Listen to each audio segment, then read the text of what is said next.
Hello प्यारे दोस्तों, इस वीडियो में आप सबको बताने वाला हूँ आपका ये जो क्लास 10th जो हो गया है, आपका ये रहा सामाजिक विज्ञान। क्या है दोस्तों?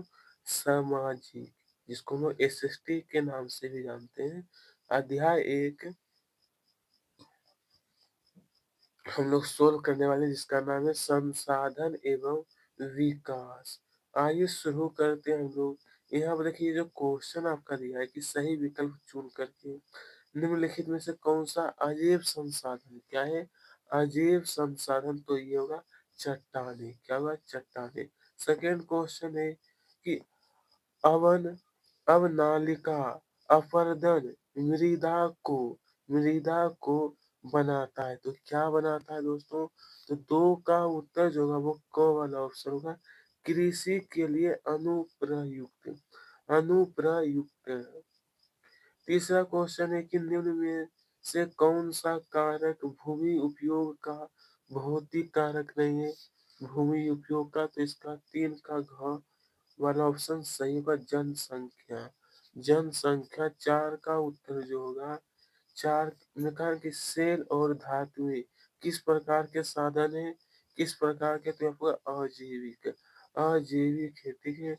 क्वेश्चन नंबर 5 में कहा है कि उत्पत्ति के आधार पर संसाधनों का वर्गीकरण, तो 5 का उत्तर होगा दोस्तों खो। जैविक और अजैविक, जैविक और अजैविक, ठीक है। ख का उत्तर 5 का ख है। और क्वेश्चन नंबर 6 जो दिया है कि संसाधन जो एक क्षेत्र में पाए जाते हैं लेकिन उनका उपयोग नहीं होता, तो 6 का उत्तर होगा ख वाला ऑप्शन, संभावित संसाधन है। नंबर 7, प्रथम अंतरराष्ट्रीय पृथ्वी सम्मेलन सम्मेलन जो था, तो 7 का ऑप्शन नंबर क वाला सही है, 1992। 1992। और 8 का जो उत्तर है दोस्तों, 8 का वो यहाँ पर होगा ख ऑप्शन, मृदा अपरदन की उपस्थिति। मृदा अपरदन की उपस्थिति। नंबर 9, निक्षालन से बनी मृदा। निक्षालन से, वो यहाँ पर लेटेराइट। लेटेराइट मृदा। यहाँ पर फिर पूछा है रिक्त स्थान की पूर्ति। लौह अयस्क यहाँ पर जो भरना है। कुल देश के 27% भू क्षेत्र। देखिए दोस्तों, यहाँ पे जो कहा है कि लौह अयस्क, तो दोस्तों यहाँ पर उत्तर होगा अजीब। और 2 का उत्तर यहाँ पे लिखना है पठार। क्या लिखना है? पठार। 3 का उत्तर होगा जलोढ़। क्या लिखना है? जलोढ़। 4 का उत्तर यहाँ पे होगा अजेब। 5 में का आंसर होगा 43% हिस्सा मैदानी है। सत्य और असत्य, ये पहला क्वेश्चन कि पुरानी जलोढ़ मृदा को बांगर भूमि कहा जाता है, यह बिल्कुल सही है। 2 नंबर भी बिल्कुल सही है। तीसरा क्वेश्चन जो दिया है यह गलत है। 4 नंबर का लेटेराइट मृदा अधिकतर गहरी तथा अम्लीय होती है, यह सही है।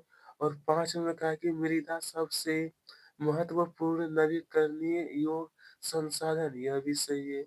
और नंबर 6 जो देखो ना, यह भी हमारा सही है, जिसमें कहा है कि उत्पत्ति के आधार पर जैव और अजैव संसाधन होते हैं, बिल्कुल सही है। इसके आगे कहा गया कि सही जोड़ी मिलान करने वाला क्वेश्चन है। इसे देखिए, यहाँ पर जो कहा गया ना आपको मिलान करने के लिए, ये तो मैं बता दिया था। हाँ, ये खंड क और खंड ख दिया है, ये कौन सा किस में होगा? कौन सा किस में? तो सही मिलान वाला जो एक का, देखिए जो वर्ण नंबर जो देखो, इसका एक से मिलान कर लेना है, ठीक है। और इसका ये देखिए 2 नंबर का मिलान करना है, ठीक है। और 3 का जो मिलान होगा वो यहाँ, देखिए ये 3 का उत्तर है। 4 का होगा ये, 5 का हो जाएगा, ये रहा 5 नंबर, ठीक है। इस तरीके से जो जिसमें मिलान करना है वो यहाँ पर मैंने नंबर लिख दिया, मानी संख्या, आप लोग मिलान कर लीजिएगा। आइए स्टूडेंट, यहाँ पर का एक शब्द वाक्य में उत्तर देना है कि प्रथम अंतरराष्ट्रीय पृथ्वी पृथ्वी सम्मेलन किस शहर में हुआ था? तो मेरे दोस्त ये रहा उत्तर कि ब्राजील की रियो डी जेनेरिया। जेनेरिया। दूसरा क्वेश्चन ये है, संसाधन कितने प्रकार? 2 प्रकार के होते हैं। तीसरा क्वेश्चन का आंसर होगा 33%, ठीक है? यानी राष्ट्रीय वन नीति के अनुसार। नंबर 4 जो दिया इसका उत्तर होगा दोस्तों लेटेराइड राइट मृदा। 5 का आंसर होगा यहाँ पर 29%। क्या है? पर्वतीय क्षेत्र है। 6 का आंसर होगा काली मिट्टी, कपास के लिए काफी उपयोगी होता है। यहाँ पर होगा रेगुर, जो कि क्या है? काली मृदा के नाम से जाना जाता है रेगुर मिट्टी को भी। यहाँ पर लिखिए, ये रहा आपका भारत का कुल भौगोलिक क्षेत्रफल दिया है 32,87,263 वर्ग। इसके आगे का है अति लघुत्तम संसाधन के संरक्षण कोई दो। पहला, दूसरा, विकास की अंधाधुंध दौर से बचा जाए। दूसरा क्वेश्चन है वनों का अत्यधिक विनाश, अत्यधिक खनन कार्य होना। तीसरा क्वेश्चन है कि मृदा संरक्षण के कोई दो उपाय। पहला, फिर पहाड़ी एवं पर्वतीय क्षेत्रों में सीढ़ीदार खेतों में फसल उगाना। और दूसरा पॉइंट ये रहा। क्वेश्चन नंबर 4 में कहा कि काली मृदा की कोई दो विशेषता। कितना? तो कम से कम दो। पहला, कपास की कृषि के लिए यह प्रयुक्त। और दूसरा पॉइंट ये रहा, ठीक है। स्टूडेंट यहाँ पर प्रश्न 5 है, लेटेराइट मृदा की कोई दो विशेषता। पहली विशेषता, और ये पहली है कि अम्लीय प्रकृति, और दूसरी विशेषता ये रहा। क्वेश्चन नंबर 6 में कहा है कि अति दोहन से उत्पन्न हुए दो समस्याएं। तो प्राकृतिक संतुलन की हानि। दूसरा पॉइंट ये रहा। क्वेश्चन नंबर 7, सतत पोषणीय विकास से आपका क्या आशा है? सतत पोषणीय, ये रहा दोस्तों उत्तर। क्वेश्चन नंबर 8, मृदा अपरदन से क्या तात्पर्य? मृदा अपरदन का मतलब होता है मिट्टी का कटाव। मृदा अपरदन मिट्टी का कटाव। नमस् समोच्च जुताई किसे कहते हैं? तो ढाल वाली भूमि पर समोच्च रेखाएं के समांतर हल चलाने से ढाल के साथ जल बहाव की गति घटती है। इसे ही हम लोग समोच्च जुताई कहा जाता है। संसाधन से क्या आशय है? ये रहा उत्तर दोस्तों, ठीक है। अब हम लोग देखने वाले हैं लघुत्तरीय में पहला क्वेश्चन कि नवीकरणीय योग और अनवीकरणीय योग संसाधन को स्पष्ट कीजिए। तो नवीकरणीय योग संसाधन ये रहा। दूसरा पॉइंट जो दिया था अनवीकरणीय योग संसाधन, ठीक है। इसका आंसर ये रहेगा। तो चलिए इस तरीके से आपको पूरा उत्तर लिखना है।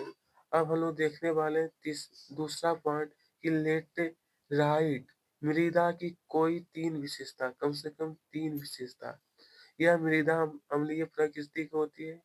दूसरा पॉइंट, ये तीसरा पॉइंट होगा, ठीक है।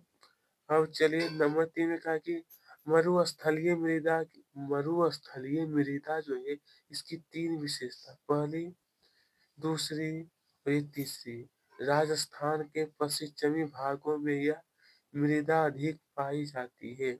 नंबर 4, जलोढ़ मृदा की प्रमुख विशेषताएं। पहली विशेषता ये है, दूसरा और आपका ये रहा तीसरा विशेषता, तीसरी विशेषताएं, ठीक है।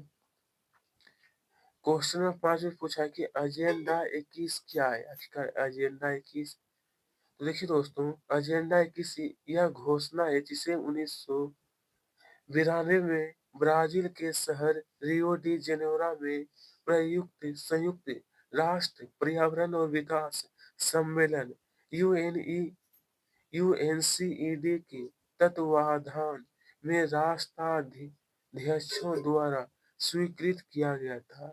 तो एजेंडा 21 का मुख्य उद्देश्य जो था, देखिए आप पहला पॉइंट, ये रहा आपका दूसरा पॉइंट, और नीचे देखिए आप मेरे दोस्त तीसरा पॉइंट दिया गया है। क्वेश्चन नंबर 6 में कहा है कि बांगर और खादर में 3 अंतर। तो बांगर का तीनों पॉइंट पहले नोट करिएगा, पहली, दूसरी और ये होगा तीसरी।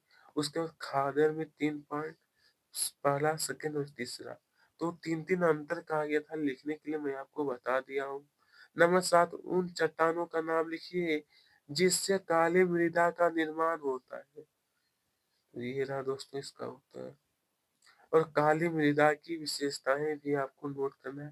पहली, दूसरी, ये रहा तीसरी विशेषता, तीसरी, और ये दोस्तों चौथी की। इनका स्थानीय नाम रेगुर मृदा कौन सा है दोस्तों? तो स्थानीय नाम जो है वो है रेगुर। नंबर 8 में कहा है कि संसाधनों को विकास के आधार पर कितने वर्गों में बांटा गया है? तो विकास के आधार पर दोस्तों एक हो गया संभावित संसाधन, ये रहा, और उदाहरण में आपको ये दोनों लिखना है। दूसरा विकसित संसाधन, ये रहा उत्तर। तीसरा पॉइंट भंडार, उदाहरण में आपको ये नोट कर लेना है दोस्तों, ठीक है। उसे चाहे तो संचित कोष भी दिया है, कम से कम 2-3 लिखिएगा उतना ही काफी है, ठीक है। जो आपको आसान लगेगा वो नोट कर लेना है। मृदा अपरदन के प्रमुख कारण, तो प्रमुख कारण पहली, दूसरा, ये हो गया तीसरा, ये हो गया चौथी विशेषता। और मेरा प्रयास होता है ज्यादा बड़ा भी उत्तर नहीं बताया जाए, ठीक है। लेकिन आप लोग क्लास 10th में आ चुके तो इतना तो लिखना ही होगा ना, कि भारी वर्षा के कारण। उसके बाद नंबर 10 देखते हैं, संसाधन नियोजन क्यों आवश्यक है? संसाधन नियोजन के सोपान लिखिए। देखिए यहाँ पर उत्तर आइए,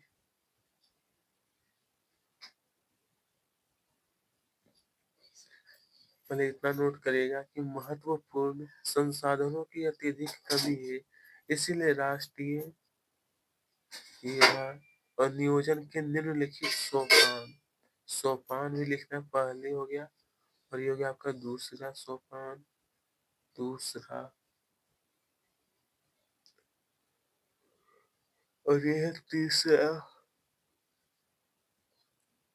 ठीक है। अब आते हैं नंबर 11, मृदा प्रच्छेदिका से क्या तात्पर्य है? स्पष्ट करना है, देखिए लिखना है पूरा। और पहला पॉइंट है कि ऊपरी परत को ऊपरी मृदा, ऊपरी परत को हम लोग ऊपरी मृदा कहते हैं। पूरा। दूसरा है कि दूसरी परत को उपमृदा, उपमृदा। तीसरा, तीसरी परत को अपक्षयित मृदा।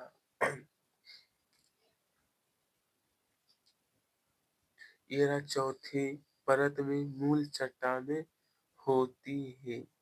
चलिए हम का मृदा प्रच्छेदिका का नामांकित चित्र, तो ये रहा दोस्तों चित्र, देख सकते हो।